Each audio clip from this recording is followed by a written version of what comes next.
Israel is our most important ally in the region. They're one of the strongest democracies, and they are certainly the front line in defending folks right here at home. Now, I've flown combat operations in the Middle East for several decades, and I know exactly the threat that Iran poses, both in arming our most hostile adversaries, Hamas, Hezbollah, and now the Houthi rebels who are firing on U.S. forces.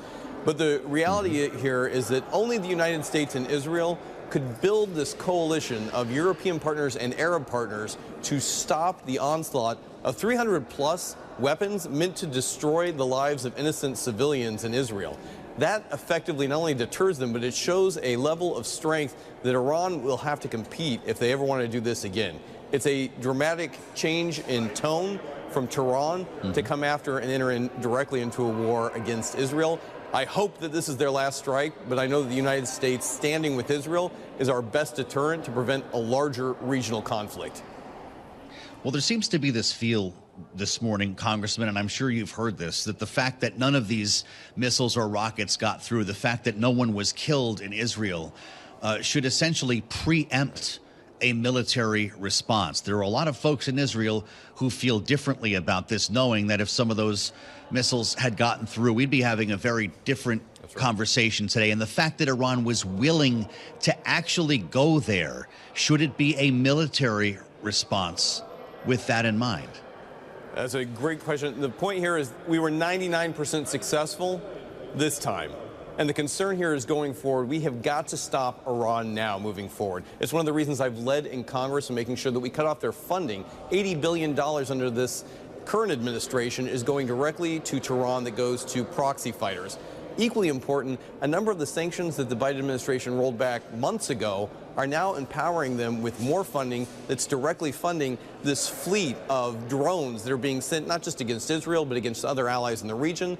This cascade of missiles, including cruise missiles that are targeting folks everywhere from Tel Aviv to the Golan Heights to right in Jerusalem itself. This is a real threat. The United States has been a military deterrent in the region, but we also have to be a diplomatic and economic powerhouse in holding Iran accountable from selling its ghost fleet of oil all over the world, particularly to China and other places that are also hostile to us, bringing that money back and then directing it. So I want a whole of government defined strategy here. Congress needs to do its part and make sure that it funds the weapon systems that protect Israelis. But equally, the administration has to have a strategic deterrent that's more than just parking, destroyers off the coast of Iran. We have got to stop the way the mullahs and the Ayatollah are controlling this environment.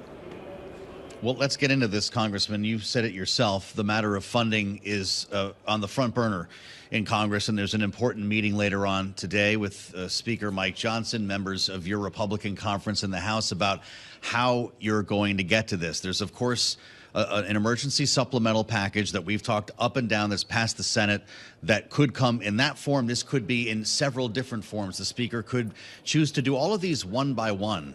And I wonder your preference. Should it be a $14 billion Israel bill and then come back later to talk about a $60 billion Ukraine bill?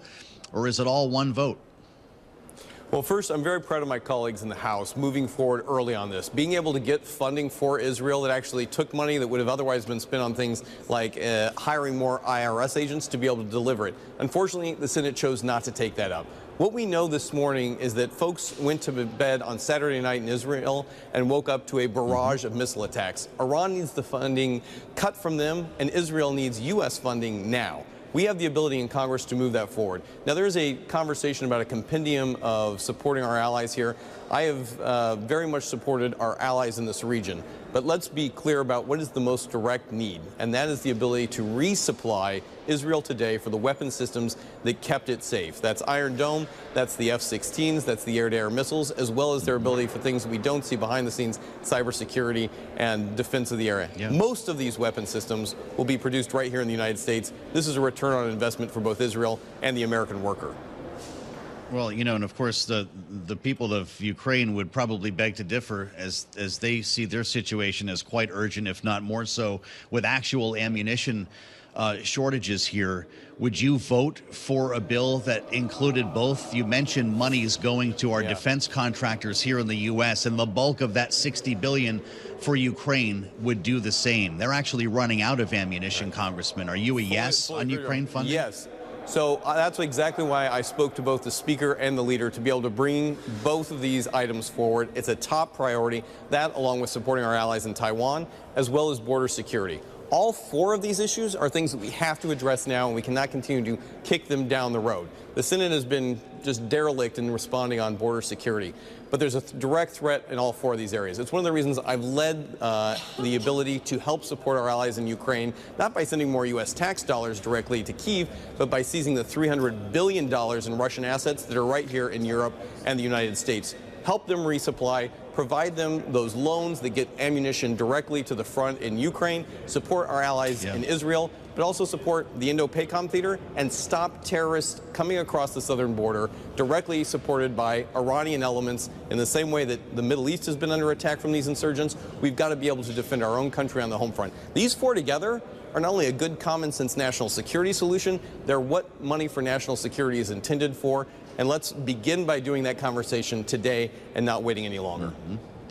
Well, it sounds a lot like that Senate bill that passed. Congressman, there's a threat hanging over your speaker's head. Marjorie Taylor Greene says you go for Ukraine funding. Yeah.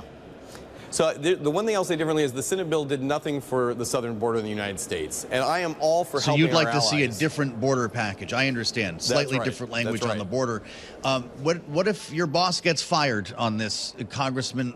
Do you believe Marjorie Taylor Greene would trigger that motion to vacate if Mike Johnson brings Ukraine to the floor? So, you know, I had this conversation with Speaker Johnson. And as a veteran of multiple tours in Afghanistan, I handed him two bullets. One was the shot that was taken that ended up saving American lives.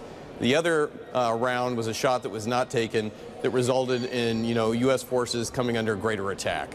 Whenever we have the opportunity to help our allies, to help defend the country, I told the Speaker, take the shot. I believe firmly that Speaker Johnson is going to do the right thing to protect American citizens.